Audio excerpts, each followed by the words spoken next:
Resumen de los factores de localización y desarrollo del turismo. Como bien saben, estos factores se clasifican en tres grandes grupos. El primero es el de los factores espaciales, que está constituido por la accesibilidad física y de mercado, marcada por la distancia física, la distancia tiempo y la distancia costo. El segundo de estos subfactores es la accesibilidad cultural, que está marcado por la distancia cultural, la distancia política, así como la distancia idiomática. El segundo de los factores es el de los factores ambientales. Aunque tenga la denominación ambientales, no tiene que ver con el cuidado del medio ambiente. Los factores ambientales son, o mejor dicho, no son otra cosa sino los recursos turísticos que ponen en valor los diferentes países y que conforman a su vez los productos turísticos. De una manera muy general, estos se clasifican en recursos naturales y en recursos culturales. Y finalmente, el tercer grande grupo de los factores es el de los factores socioeconómicos y políticos. Aquí estos están relacionados con los componentes del sistema turístico y en la mayoría de los casos tienen que ver con situaciones que acontecen en el propio destino turístico. Son, como bien saben ustedes, la estructura receptiva y la infraestructura, el papel institucional, la disponibilidad de recursos humanos y financieros para el desarrollo del turismo y otros factores como los económicos, los políticos y los sociales, que sobre todo están muy vinculados con hacer del destino turístico un destino estable para que pueda atraer por un lado inversión turística y por otro lado a los propios turistas. El último de estos factores es el de moda. Algunas consideraciones a tener en cuenta en lo que se refiere a estos factores de localización y desarrollo del turismo. Bueno, para el estudio de los factores espaciales, como ya se los comenté en diferentes ocasiones, algo que debemos de tener en cuenta como punto de partida es de dónde procede el turismo internacional que visita el país que nosotros estamos analizando. ¿Por qué? Porque a partir de ahí nosotros podemos decir si del país X al país Y, en el entendido de que es el país Y el que estamos nosotros analizando, existe una distancia física, una distancia tiempo, que se traduce en una distancia costo y que puede facilitar o que puede entorpecer la llegada de determinados turistas. Por ejemplo, si nosotros tomamos en cuenta la información de que para el caso de los Estados Unidos, sus principales turistas proceden de México o de Canadá, entonces estaríamos hablando que no necesariamente existe una distancia física, dado que los Estados Unidos son un país que comparten frontera con estos dos países. Pero incluso puede darse el caso de que entre un país y otro exista cierta distancia física, que haya que hacer un desplazamiento bien vía terrestre o bien vía aérea. La existencia de una distancia física no entorpece necesariamente la llegada de turistas. ¿Por qué? Porque cuando esta distancia física existe, se puede salvar si entre ambos países existe un puente aéreo importante que permita que con cierta frecuencia salgan aviones de manera directa y que unan los diferentes destinos turísticos del país con las ciudades de donde procede principalmente el turista extranjero que lo visita. No es extraño, del todo extraño, que algunos países, por ejemplo, tengan como principal medio de transporte el transporte aéreo, ¿verdad? Con lo cual necesitaríamos ahí hacer una segunda revisión para ver si un país tiene un puente aéreo desarrollado y con ello salva lo que se refiere a la distancia física. Otro factor sería el costo que tienen los boletos. ¿Por qué no es el mejor ejemplo decir que entre México y Arabia Saudí hay una distancia física que impide la llegada de turistas? Bueno, porque Arabia Saudí no tiene a México como uno de los principales países que emiten turismo hacia allí.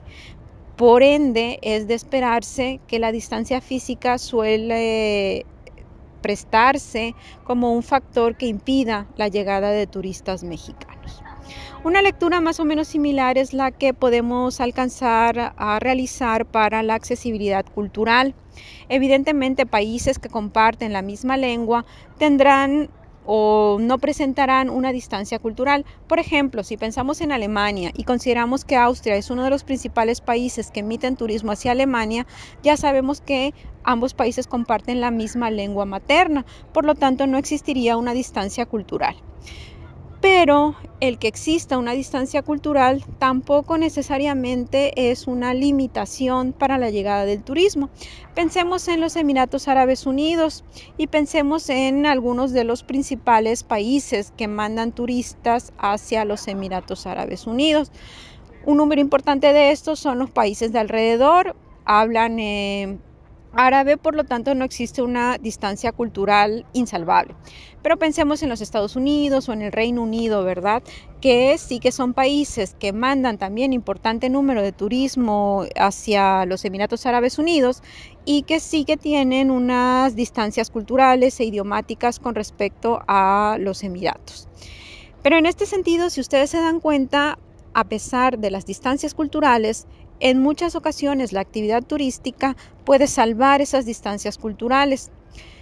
Una de las cuestiones importantes en los Emiratos Árabes Unidos, por ejemplo, sería la venta del alcohol o el que las mujeres puedan vestirse de una forma más occidental.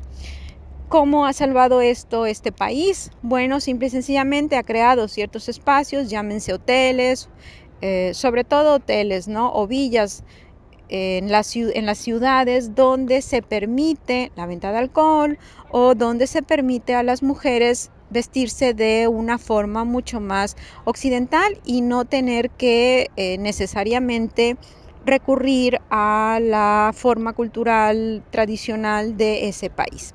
Piensen también en los países musulmanes. Estos países tienen la práctica de un ayuno en su mes de Ramadán. Durante ese tiempo, pues en teoría no se podría cocinar nada porque no se puede comer nada desde que sale el sol y hasta que el sol se pone. Sin embargo, en los destinos turísticos internacionales importantes de todos estos países se vende alimento a los turistas cuya principal religión, o bueno, cuya única religión no es el Islam y que por ende no tienen que acatar el ayuno durante el mes de Ramadán. Entonces, estos son algunos ejemplos de cómo el turismo puede permitir salvar estas distancias culturales. Sobre los factores ambientales, que son los recursos naturales y culturales, pues señalarles que estos pueden ser recientes o pueden ser súper antiguos. Pueden tener una categoría destacada, ser patrimonio de la humanidad, ¿verdad? Pero pueden ser de una categoría de nivel de reconocimiento bajo.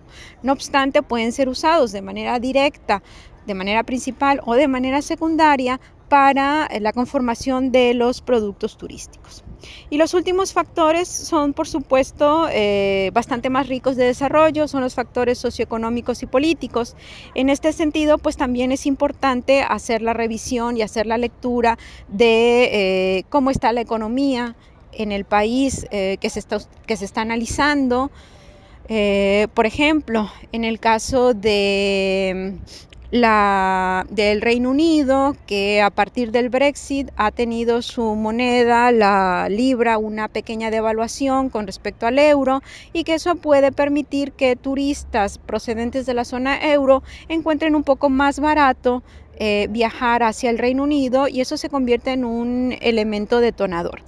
También con respecto al Brexit está la situación de que probablemente el Reino Unido dentro de un par de meses o dentro de un par de años comience a solicitar un visado especial a las personas que proceden de la zona euro. Entonces, de momento, estas personas, estos turistas no necesitan ese visado y por ende pueden tener interés en visitar el Reino Unido antes de que esta medida de control se establezca y pueda generarles pues trámites engorrosos como tener que ir a un consulado a tramitar una visa o al momento de llegar al aeropuerto mostrar ciertos documentos para obtener su visado de turista. Por supuesto, ya hemos hablado del terrorismo y la inseguridad. En el caso del terrorismo, pues el papel que está teniendo esto en Túnez y en Egipto. En el caso de la inseguridad también hemos revisado cómo ciertos países, por ejemplo Colombia, hasta hace algunos años era entendido como un país de riesgo y varios países, concretamente los Estados Unidos y Canadá, mandaban alertas a sus turistas para que evitaran acudir a Colombia o restringieran su estadía en ciertos espacios que eran entendidos como seguros para el turista. La disponibilidad de los recursos humanos y financieros es un tema importante. A veces los destinos cuentan con suficiente personal o suficiente recurso financiero para el desarrollo de la actividad turística, pero a veces estos recursos tienen que llegar de fuera. Así que de una forma indirecta, pues los gobiernos deben de prever esa situación. Por ejemplo, nuevamente en el caso de los Emiratos Árabes Unidos, concretamente en Dubái, si ustedes investigan un poco se darán cuenta que un número importante de quienes prestan los servicios turísticos en Dubái, incluso los servicios financieros y demás, pero bueno, solo nos interesan revisar, centrarnos en los turísticos, son personas de otras nacionalidades. ¿Por qué? Porque los Emiratos Árabes Unidos pues no tenían este personal que atendiera las actividades turísticas, pero sí tenían el dinero suficiente para traerlos de otros países y que desarrollaran la actividad turística en Dubái. Así que bueno, nada, el otro de los factores es el de la moda, ¿verdad? Con esto nosotros podemos ver países que en cierta medida a través de la innovación se mantienen de moda o ciertos países que a partir de eventos muy puntuales, por ejemplo los mundiales, como en el caso de Sudáfrica o en el caso de Brasil, también con los Juegos Olímpicos y a veces a partir de otras actividades. Por ejemplo, Nueva Zelanda se convirtió en o se puso de moda a partir de, ya les comenté, ¿no? De que se filmaron las trilogías o la serie de películas estas de El Señor de los Anillos y demás. Entonces, en cierta medida, hay algunos países que aprovechan ese estar de moda para innovar sus productos turísticos y no dejar nunca de estar de moda y ser siempre un destino preferido por los turistas internacionales. Bueno, espero que con esto les quede mucho más claro el papel de los factores de localización y desarrollo en la actividad turística y que por supuesto esta explicación complemente a lo que ya han leído, a lo que ya han investigado para sus prácticas, para que puedan tener un muy buen desempeño en el próximo examen. Hasta luego, chao.